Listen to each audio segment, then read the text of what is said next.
దావీదు కీర్తన 39 అధ్యాయము. నా నాలుకతో పాపము చేయకుండానట్లు నా మార్గములను జాగ్రత్తగా చూచుకొందును.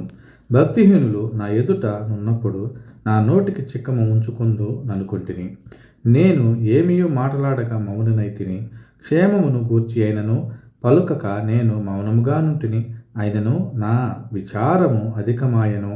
నా గుండె నాలో మండుచుండెను. నేను ధ్యానించుచుండగా మంట పుట్టెను. అప్పుడు నేను ఈ మాట నోరారా పలికితిని, యెహోవా, నా అంతము ఎట్లుండునది? నా దినముల ప్రమాణము ఎంతైనది నాకు తెలుపుము. నా ఆయువు ఎంత అల్పమైనదో నేను తెలుసుకొనగోరుచున్నాను.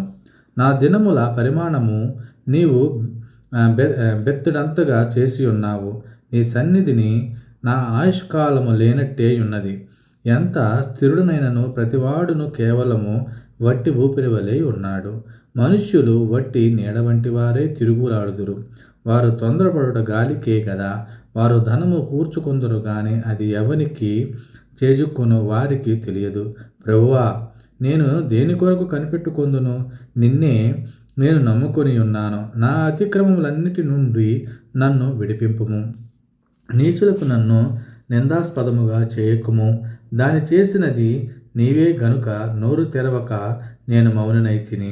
నీవు పంపిన తెగులు నా మీద నుండి తొలగింపుము.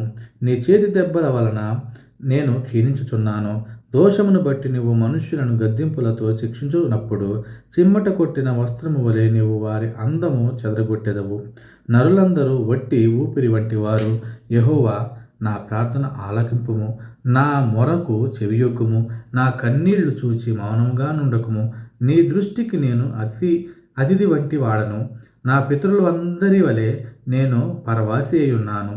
నేను వెళ్ళిపోయి లేకపోక మునుపు నేను తెప్పరిల్లునట్లు నన్ను కోపముతో చూడకము.